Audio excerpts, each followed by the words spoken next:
Joining us to look back on it, it is Talk TV's Piers Morgan. How are you, Piers? Morning, Piers. Well, good morning. Good morning. And Ray, good to talk to you again, because we met each other at the final whistle yesterday, had a little chat about it. And I think we kind of share the view. It was disappointing, you know. I just think after the brilliant Champions League win early in the week, high expectations. And yes, Spurs were less Spursy than normal and put up a good fight. But really, we should have won that game. And I think Arteta, he's got to take some of the blame for some of the tactical stuff that was going on. I mean, it was interesting. You're right to say that Arsenal started brilliantly, and I think Saka was having great joy against the doggy, and you felt like at that start of the game it was all going to be dominated by Arsenal, but Spurs grew into the game. Where do you think it went wrong then for Arsenal, having started off pretty well? Well, I would say it was more frantic the first 30, 40 minutes. In fact, I was sitting above Arteta and he kept trying to tell everyone to calm down all the time because he could feel that it was all just very chaotic. I think it comes down to this. I think we got run over a bit in midfield. Rice was clearly struggling a bit with his back, and when he went off, I think that was a big problem for us. Maddison began to run the show. I thought he had a very good game for Tottenham. And I think that ultimately most Arsenal fans, I think, are beginning to work out that I've been right all along about this, which is we do not have a proper striker. We've got Jesus, who's a really good forward, and we have Nketiah, who's a very promising forward. But what we lack, if we really want to win the league, is a proper striker. And I think this remains a big problem. And I was talking to Ray about it last night. When Ray played for Arsenal, you always had a world-class striker, whether it was Ian Wright or Nicholas Anelka or Bergkamp or Henry or whoever it may be. And I just feel like we have just got this omission. And to go and spend 67 million on Havertz, when you could have spent maybe 120 million on getting a world-class striker, makes no business sense to me, because I still don't know what Havertz is doing there. Yeah. I look at that. I totally agree with you, Piers, and I don't think Natalie's going to like it, but Ivan Toney would be. I knew this was where this was absolutely perfect for Arsenal. I agree. I think he's exactly what we need. Sorry, Natalie. Yeah, and he's made it known that he liked the way you play as well. That's the problem. What I see in this team, Piers, they've got to see games out better. Now, I mean, sometimes you've got to just defend. One thing you never do is when you score a goal, don't concede in the next 5 minutes. Because suddenly all your good work, because the atmosphere changed straight away, didn't it? Back to Tottenham when they got the equaliser. And I saw that last season as well. And they've got to learn how to see games out. West Ham, 2-0 up, cruising. The next goal wins, they win it. Suddenly they concede, makes it 2-1 before half-time. I was in the West Ham end and I could sense around the West Ham fans, we're back in the game. Now, you got to go in at 2-0 and you win the game probably pretty comfortably. Liverpool's exactly the same. We saw it this season in Fulham, 2-1 up, 10 men. They've got to see that game out and get them. Those 2 points they dropped there could be vital coming into the season. That's what they've got to learn from.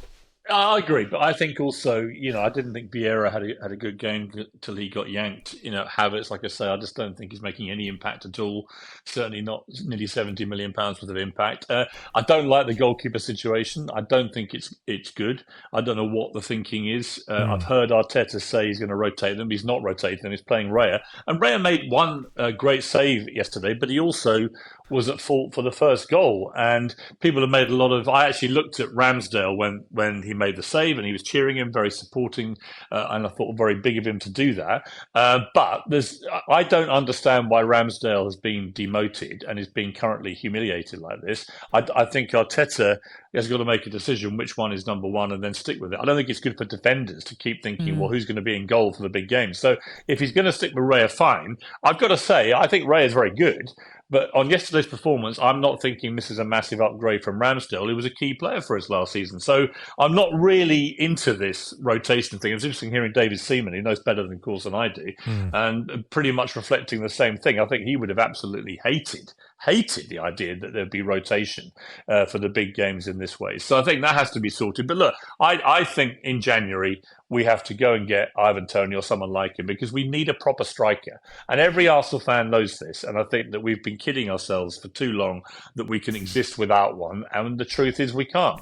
But can I just ask, what is the financial... I know this is going to sound silly, but the situation financially with Arsenal, because the David Raya deal came about with a loan because it's suited financially Arsenal. So can they actually afford it? I think the Brentford chairman's a big Arsenal fan. It does help. Yeah. Natalie.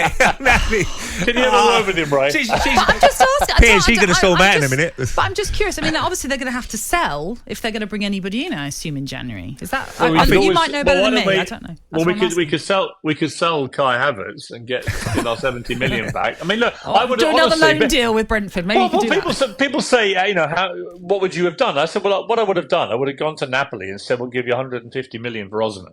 Right, and everyone goes, well, how can you do that? That's nuts. We just spent nearly 70 million, half of that, on Havertz, who doesn't look like he's anywhere near the standard we need to win the league. So, this thinking is very small-time thinking. We went and got Declan Rice, brilliant. We have some great players in that team. Saliba was purring again yesterday.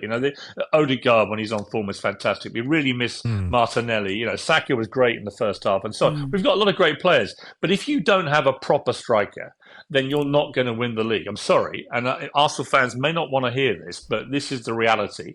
And we've got to go out in January if we're serious, and we've got to get one. Lastly, you were talking about some of the players maybe not making an impact yesterday. Someone that is making an impact, Ange Postecoglou. Has he charmed you? Not really, no, because he's from Tottenham. But he's charmed my dad, who's a lifelong Spurs fan. So, there you go. I'll tell you what I think about him is he's definitely. I actually thought this Tottenham team played a lot better than recent Tottenham teams I've seen at Arsenal. Their record at Arsenal is that they've only won twice at our place since the Premier League started. So their record is not good. I thought that was one of the best Tottenham teams I've seen there, which is interesting given Harry Kane has gone.